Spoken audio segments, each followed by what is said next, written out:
just in relation to the Apple example, I'd be interested to get your opinion as to what you think of the campaign outside of a legal basis, because I guess Apple is getting a bit of flack in the US on this with, say, the cut they're taking in their app store from developers. Do you think it's credible for them to come out with a campaign like this? That's a good question. Not many companies could come out with a statement like that, so I think they do deserve some credibility there. Of course, the thing about Apple is they're making a very subtle statement, which is basically whether they trade on data. So they've built a company that is essentially hardware focused. And what they're really saying is not we don't collect a lot of data. They're saying we don't really trade off your data by selling it to third parties. I mean, Apple will collect more data than most companies on the planet. So was it a clever, I think it was an absolutely genius statement to make.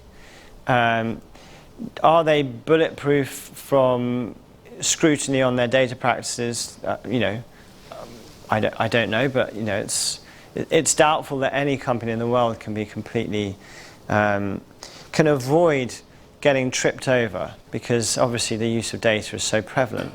But they have been able to keep control of their data use. So I would think they have more discipline than most. And I think I would just add, I think Apple, it's interesting what they're trying to do, differentiating themselves from others in the tech sector. I know that in my previous life I worked as a consultant for Apple, so I know that the GAFA acronym used to really annoy them, because they used to say, well, you're not the same as Google and Facebook, but we're put in the bucket with them. Because as Jamie said, their business model is they sell computers and iPads and phones. When you look at the revenues of Google and Facebook, I think 80-90% of their income, their revenue comes from advertising. So I think it's important, they feel it's important to separate themselves, both in the minds of consumers, but also in the minds of regulators. I'm based in Brussels, and last year, every year there is a big conference of all the data protection authorities around the world. Which, as you can imagine, until last year when GDPR came, it was a pretty niche conference that not many people were very interested in, apart from data protection authorities. But last year it was in Brussels, and it was a huge event. And Apple actually sent their CEO, Tim Cook, to that event to speak as a keynote at this conference that usually is very, very small, very regulatory. So I think they're also leveraging that as also from a regulatory perspective, how you make a good impression on regulators by talking about what's really going on in the tech space with data. So it's just a really interesting space. And obviously I'm not authorized to speak on behalf of Apple. I don't know enough about the company to make comment. But if you just think about the message that they're making so publicly, when we're talking about data ethics, is they're really showing the world how big a deal this is for companies to get this right. And whilst they're obviously a very advanced tech company in Silicon Valley, the rest of the world is all trading on data. And actually, for most companies, it is so complicated that they're all playing catch up. And that's the reality. Most companies are really not using data in that sophisticated ways yet. We all talk about it, but the truth is, when you actually get down to hardcore data usage, for most companies it's actually not that difficult. It's just a very complicated beast. But to create a company that is founded on using data responsibly, where choices are made not to do things that could drive growth, because even though growth is your priority, it doesn't come at the cost of behaving in a way that isn't responsible. So for a company to sit there and look at its shareholders in the eye and say, if we lose growth in order not to sacrifice our principles, that takes real courage. But I suspect in a few years' time, you'll see more and more and more CEOs standing up and actually hanging their hat on their ethics over growth. That may end up biting me in the butt, that statement, but we'll see. It'd be nice to if it happens. Hi, Rob from the Irish Times. The example you gave on the bank earlier, Is that legal? Do people know, and who's the bank? The mortgage company. I don't know. So that's a great question, because it's possible that it's legal. And what I mean by that is, and this is where we get into the ethics space, right? Because it's possible that they could point to their terms of business, which all their mortgagees have all agreed to.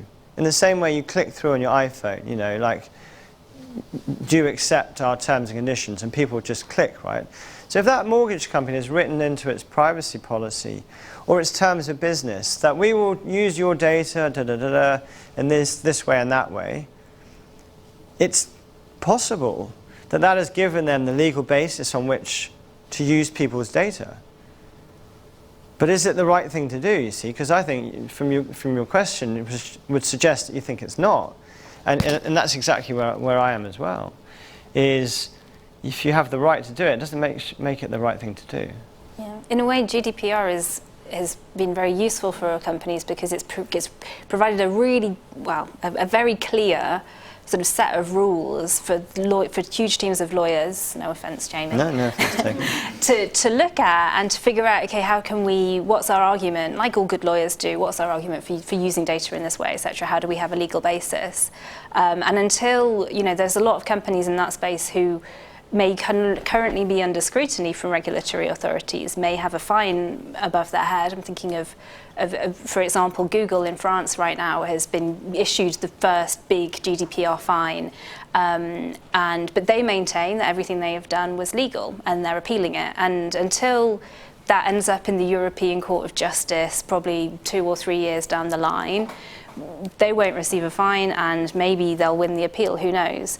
So in terms of actually, is it legal or not, that's even in a GDPR world, it's not even really the question because there's so much uncertainty about this new law that's not really been tested in the courts yet, which makes it even more important for companies to be also applying that filter of like, is it legal or not? And actually, regardless of whether we know the answer to that question, is it the right thing to do or not? Which is a totally different question. And I often talk about the consent paradox because it does go immediately to this issue of what have you agreed to legally. Because every time you've clicked on I accept cookies, every website you've visited, every app you've downloaded, they all have massive privacy policies which spell out in real detail what they do with your data. But I defy anyone to read them and really understand what the company is doing. And it may be that they're not doing anything that's untoward or unethical, but the point is you don't know. And the whole GDPR was built on the premise it would give more control to people about how their data is used. But I mean, really, how much meaningful control do we have over how our data is used? Very, very, very little. So even though GDPR was designed to give consent, give people the power to give or withhold their consent, the reality is, from a technology perspective, it's not a meaningful issue. And when you look at those companies that have access to a lot of data, and it's not, by the way, all about personal data. It's access to all sorts of macroeconomic data and location data and behavioral data and all the predictive analytics that come with that.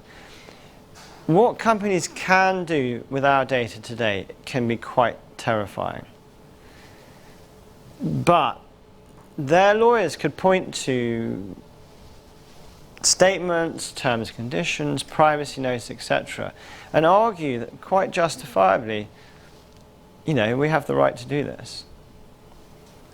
But when you read about how some of this data is put to use, I use the word terrifying because from a privacy perspective, it is quite terrifying. And no one, I guarantee you, no one knew exactly what was happening to their data. So this is why, for me, it's so important that companies start waking up to ethics, because ethics will solve our trust issue and our privacy issue in a way that legal terms and conditions never will. And do you think that is going to always have to start from the CEO? in a company or from somewhere else? Ethics or... And just because you have the right to do something doesn't mean it's the right thing to do. That whole attitude, is that to start from the CEO or from somewhere else? So, I mean, they always say that the soul of a company is in the shadow of its CEO. And if your board doesn't get this, then it's going to be a hard sell. I mean, for me, Cambridge Analytica was the best thing to happen to data privacy in 20 years. Because suddenly, the man and woman on the street just understood it. They just got it. And for people who've worked in privacy for years, they're trying to kind of explain at dinner parties what it is they did, and everyone's like, you know, and now you just explain what you're doing, and it makes sense.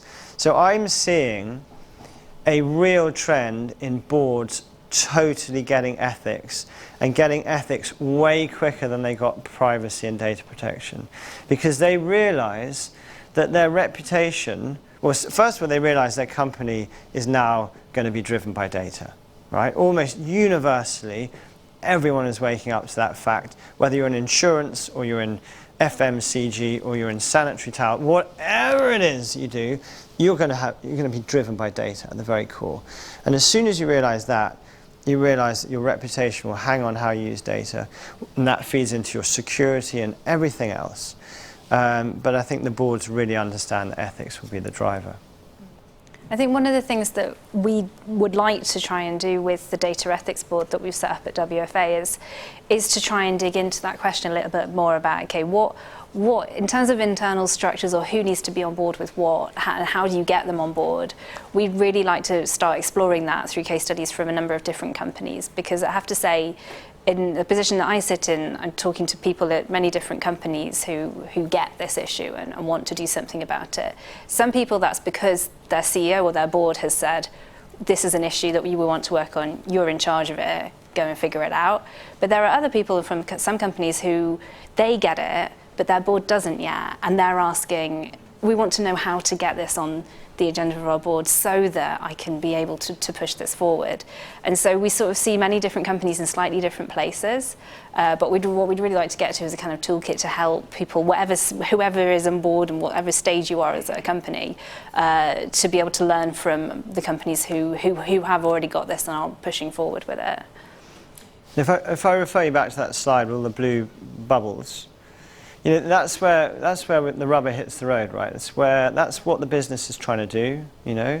And increasingly, it's moving into really interesting spaces. So the whole kind of behavioral science area, where the whole premise of behavioral science is designing clever ways to influence people. I mean, ultimately, that's what marketing is, right? But the sophistication of behavioral science and the level of influence people can exert on other people, especially in the negative, like in the more dangerous aspects, is really alarming. So when you talk about ethics, it sounds all very ethereal and very conceptual and abstract, which is why we really need, you know, I say we with the WFA, this is what we're going to try and do, is ground it in the reality of what people are doing day to day, because it is the decisions that people are taking all the time that involve ethical considerations.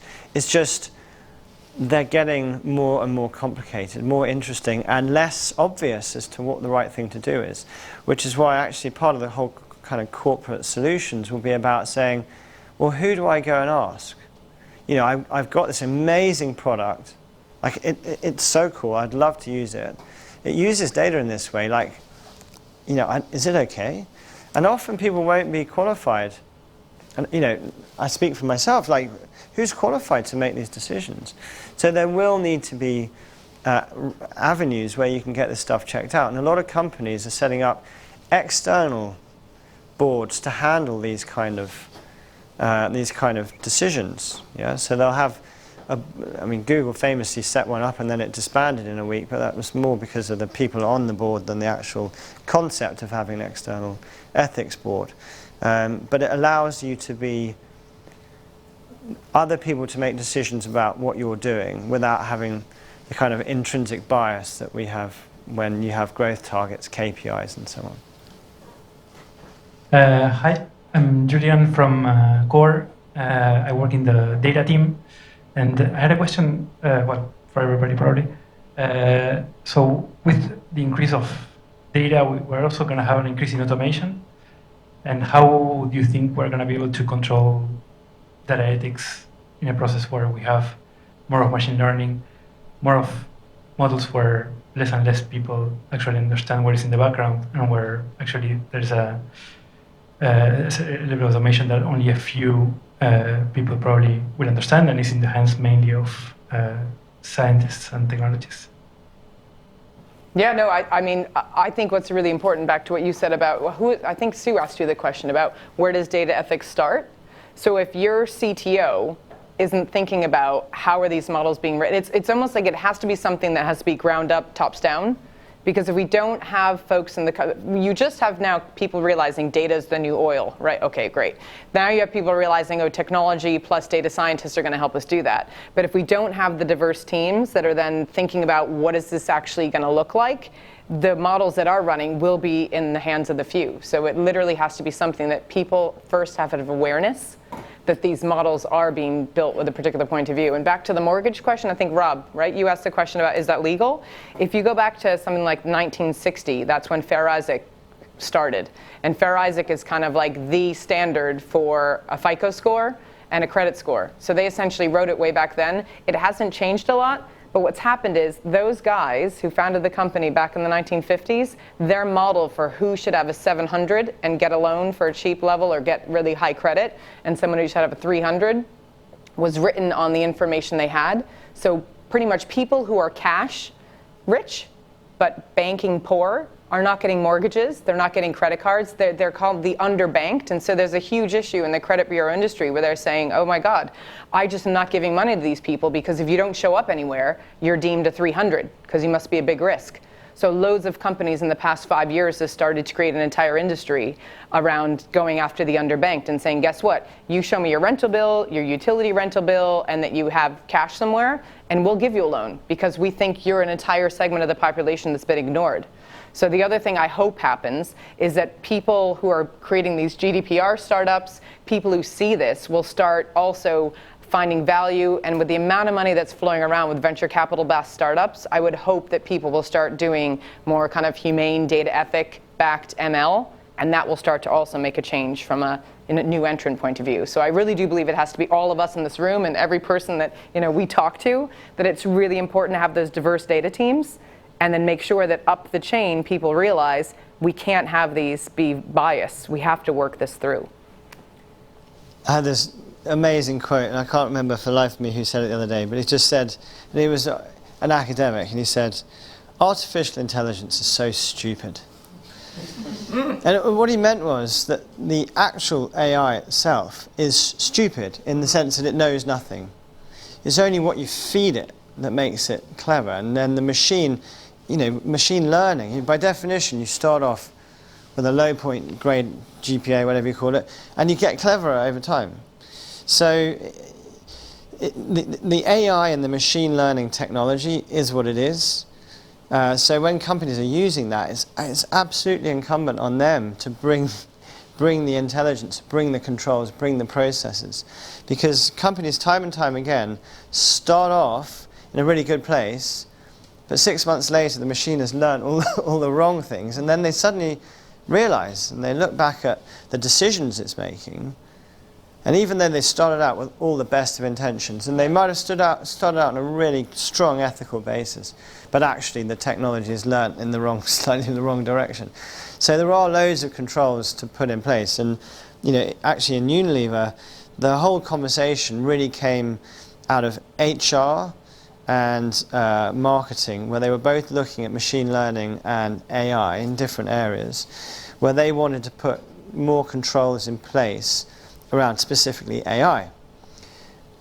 And a few of us got together and I was like, you can't just look at AI in isolation. If we haven't thought about this for the whole data piece, and I don't mean personal data, I mean the whole data piece, then you're not the boxes on the exactly. Then you can't even get into the AI space. But there are definitely good things people can do that are known today to control the AI. But it's not really the AI that's the problem usually. So what are you going to do when you go home, Julian? It's okay. Think to yourself. You're part of this now. Be in touch. Yeah, just let us know. Sorry to ask a second.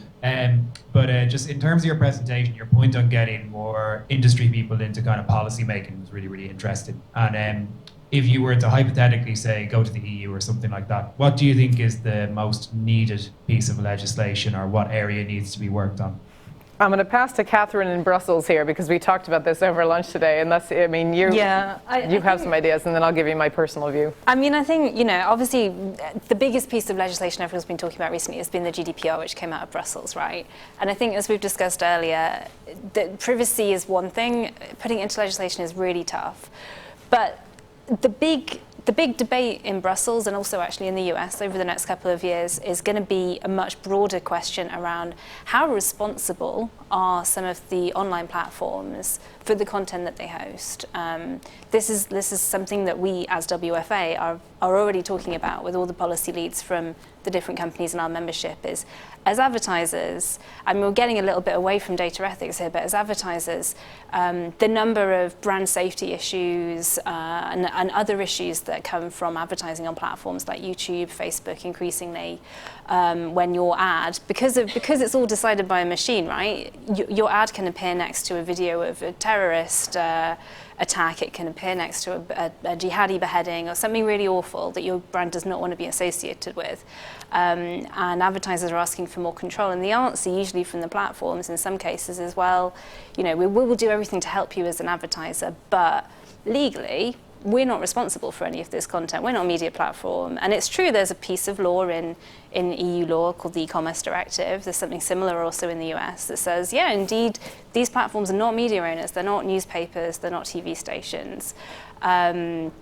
And so the big discussion that is going to be happening, I think, not even just in Brussels, but all over the world, is going to be around, like, what does responsibility mean in this context? What is the ethical thing to do?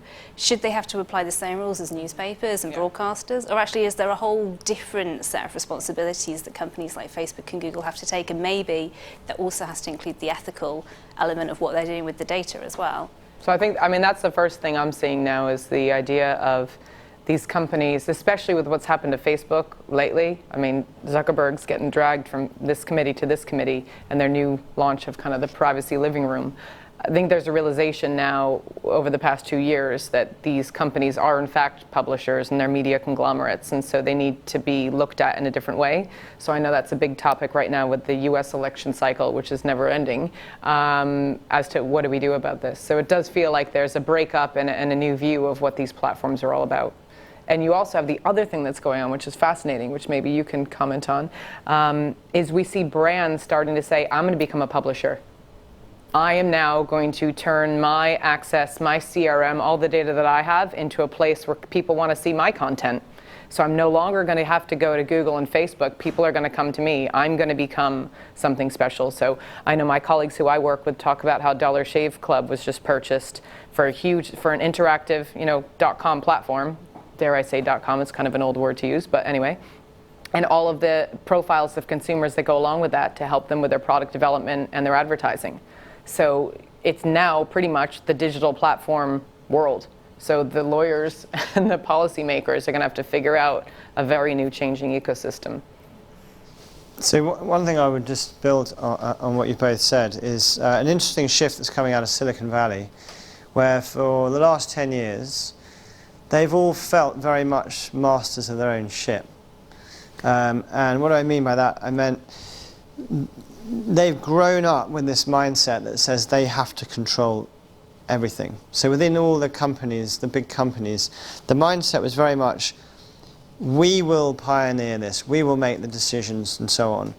And take Mark Zuckerberg. I mean, he started out with a simple program to connect people and so on. He never set out to build a company that would end up meaning he was deciding on internet safety and political election rigging and so on. But that's the world that they've kind of found themselves involved in. And it's got to the point where now Silicon Valley as a collective has woken up to the fact that actually this is not for them to lead on their own. And actually they are calling for regulation. which is amazing because 2 or 3 years ago, the idea that anyone in California would be asking to be regulated was unthinkable. But today they are categorically going out there with policymakers and lobbyists saying, we think some of these areas around internet safety, protecting children from harm online, is not our responsibility to solve. It needs to be done by the legislative, which is just quite an interesting shift, I think. I think it's a really important one as well, because there's a lot of talk about these platforms, Facebook and others, have to take more responsibility to get, I don't know, hate speech off their platforms, or make sure all the content on their platforms is right and good content. And actually, when you start asking that question, do you want Facebook or Google to be the arbiters of what is right and wrong and what is good and bad content? You could ask the same thing about whether you want a regulator to make that decision as well. But it actually opens up really big, very important questions, and you'll find a lot of digital rights organisations or NGOs working on human rights saying they don't want Facebook or Google to make these decisions. Facebook and Google saying we don't want to make these decisions either. But then, you know, there are some countries where people wouldn't necessarily have confidence in their own governments making those decisions about what's right and wrong either. So who does make that decision? It's a really tough one. That's even why I'm so much more concerned about voice. Yeah. Because we're at this place where there's no clear leader right now in who's deciding the voice algorithm. But it is, I mean, you got 3 companies, literally, all right, maybe Microsoft is in there a little bit, but you've basically got 3, Apple, Google, and Amazon.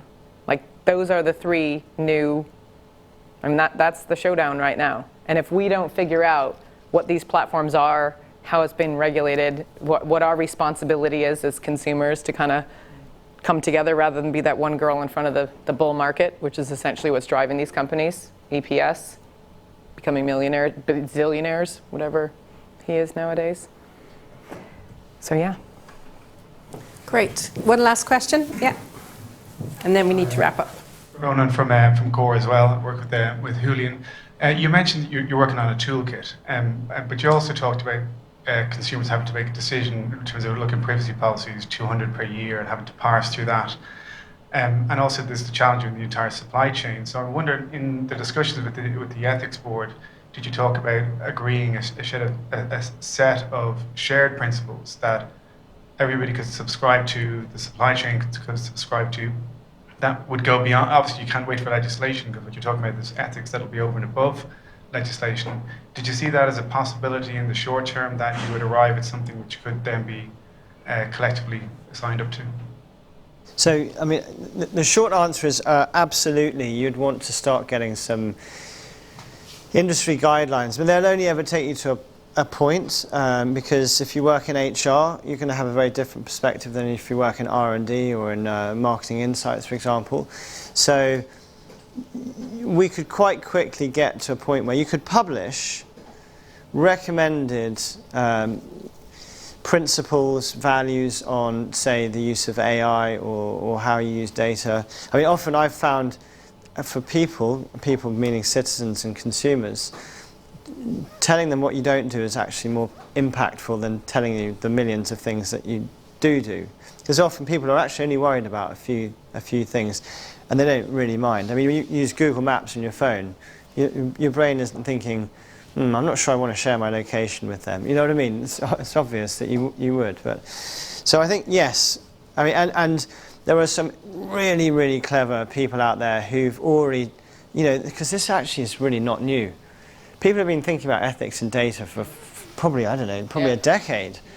Well, even more than that, yeah. Defining words like what does identity mean and who's in chat. I mean, and a lot of the principles in, say, AI have really been laid down by the world's most clever, experienced people from different backgrounds, with CVs and professorships and research things as long as your arm.